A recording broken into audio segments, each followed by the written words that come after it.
Assalamu alaikum wa rahmatullahi wa barakatuh, mes chers frères et sœurs. Aujourd'hui, Inch'Allah, nous allons voir l'importance de conserver l'esprit de Ramadan tout au long de l'année.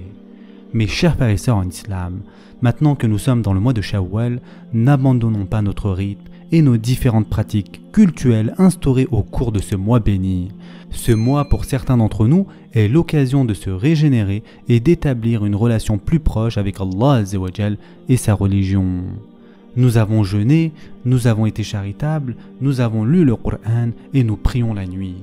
Nous évitons la calomnie et les mots qui invalident le jeûne.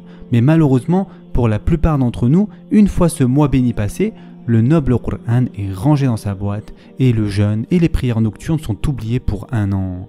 Ce n'est pas comme cela que cela devrait être, car tous ces actes de culte nous sont bénéfiques et contiennent une récompense pour nous tout au long de l'année. Il n'existe pas de prescription divine les limitant au mois de Ramadan, mes chers frères et sœurs. Il est triste mais vrai que beaucoup d'entre nous sont tombés dans la mauvaise habitude qui consiste à limiter la récitation du noble Coran au mois de Ramadan. En agissant de la sorte, nous ne faisons que nous tromper nous-mêmes au sujet de l'abondance de récompenses qu'elle contient. La lecture du Coran est le meilleur moyen pour se rappeler d'Allah Azza wa Jal. C'est une protection contre Shaitan et elle constitue un remède efficace contre tous les maux dont nous souffrons. Et en effet, Allah Azza wa Jal dit dans le Coran: Ô gens, une exhortation vous est venue de votre Seigneur, une guérison de ce qui est dans les poitrines, un guide et une miséricorde pour les croyants. Surat Yunus, verset 57. De plus, le messager d'Allah, sallallahu alayhi wa sallam, a dit: quiconque récite une seule lettre du Coran aura une bonne action. La bonne action sera décuplée. Je ne dis pas Elif, Lam, Mim est une lettre, plutôt Elif est une lettre, Lam est une lettre et Mim est une autre lettre. Et ce hadith a été rapporté par Tirmidhi. Mes chers frères et sœurs en islam, le Coran est le meilleur moyen pour le musulman de se rapprocher de son Seigneur. Et Khabbab ibn al-Arat radiallahu an a dit à un homme: rapprochez-vous d'Allah autant que vous le pouvez et rappelez-vous que vous ne pouvez pas lui être plus agréable que par la lecture de ses propres mots, c'est-à-dire du Coran. Maintenant, mes chers frères et sœurs en islam, un autre point important concerne bien évidemment la prière nocturne.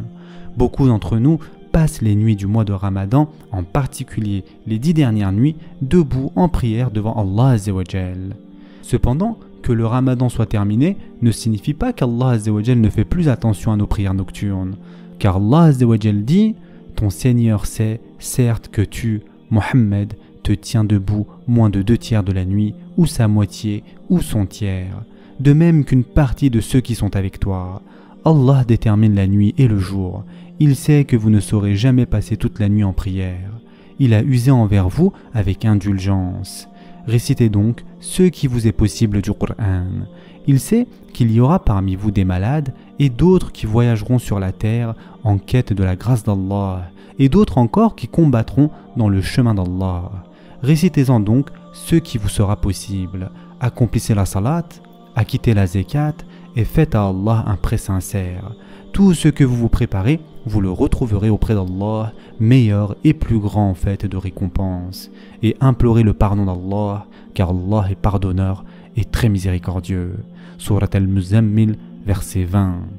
De plus, le messager d'Allah, sallallahu alayhi wa sallam, a dit: la meilleure prière après l'obligatoire est la nocturne.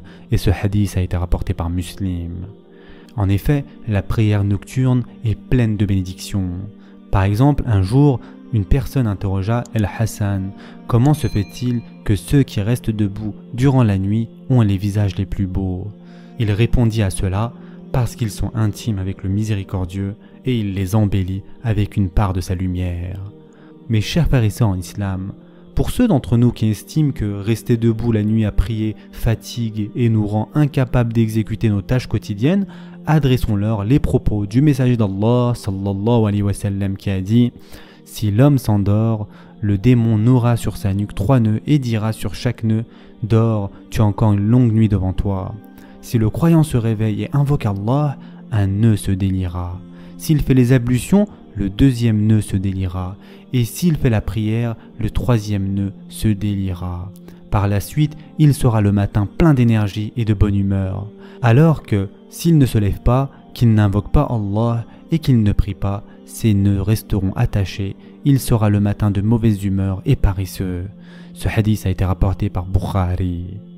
De plus, mes chers frères et sœurs en islam, le prophète sallallahu alayhi wa sallam a dit « Celui qui jeûne un jour pour l'agrément d'Allah verra son visage éloigné du feu d'une distance de 70 ans pour ceux qu'il aura jeûné. » Et ce hadith a été rapporté par Tirmidhi.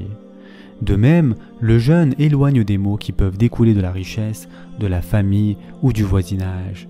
Hudayfa ibn al-Yaman radiallahu an a raconté que le messager d'Allah sallallahu alayhi wa sallam a dit « Les maux causés à un homme par sa famille, par sa richesse et par son voisin sont éloignés par la prière, le jeûne et la charité. » Et ce hadith a été rapporté par Bukhari. Le prophète sallallahu alayhi wa sallam nous a expliqué que le jeûne nous protège de nos désirs. Il est un bouclier contre le feu de l'enfer et nous rapproche d'Allah azza wa jal et de son paradis.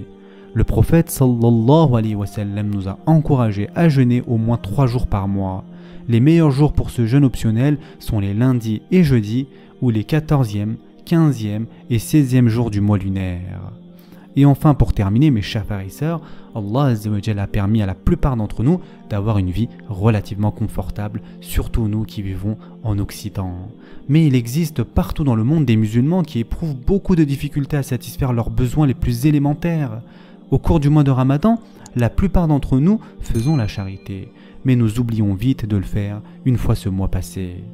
Donner la charité est plus bénéfique pour celui qui donne que pour celui qui reçoit. C'est un moyen de purifier notre richesse, d'accroître notre foi et de réaliser la justice. Et en effet, Allah azza wa jal dit dans le Coran « La bonté pieuse ne consiste pas à tourner vos visages vers le levant ou le couchant, mais la bonté pieuse est de croire en Allah, au jour dernier, aux anges, aux livres et aux prophètes, de donner de son bien quelque amour qu'on en ait aux proches, aux orphelins, aux nécessiteux, aux voyageurs indigents et à ceux qui demandent l'aide et pour délier les joues, d'accomplir la salat et d'acquitter la zakat. Et ceux qui remplissent leur engagement lorsqu'ils se sont engagés, ceux qui sont endurants dans la misère, la maladie et quand les combats font rage, les voilà les véridiques et les voilà les vrais pieux. Surat al-Baqarah, verset 177. Donner la charité donc nous permet également d'exprimer notre foi. Pour vraiment goûter la douceur de la foi, nous devons vouloir pour nos frères et sœurs ce que nous voulons pour nous-mêmes. Et en effet, le prophète sallallahu alayhi wa sallam a dit « Aucun d'entre vous n'aura la foi tant qu'il ne désirera pas pour son frère musulman ce qu'il désire pour lui-même. » Et ce hadith a été rapporté par Bukhari. Mes chers frères et sœurs en islam, il est clair que le jeûne, la prière nocturne et la lecture du noble Coran et la charité ne doivent pas être relégués seulement au mois de Ramadan. Ces bonnes actions et d'autres comme le fait de s'écarter des ragots et de la calomnie sont des choses que nous devrions pratiquer tout le temps. En gardant l'esprit de Ramadan en vie dans nos cœurs tout au long de l'année, nous pouvons protéger notre religion et serons en mesure de saisir les nombreuses occasions de bénéficier de la miséricorde et de la bénédiction d'Allah subhanahu wa ta'ala. Ce sera tout pour aujourd'hui. En attendant, prenez soin de vous mes chers frères et sœurs et à très prochainement, Inch'Allah.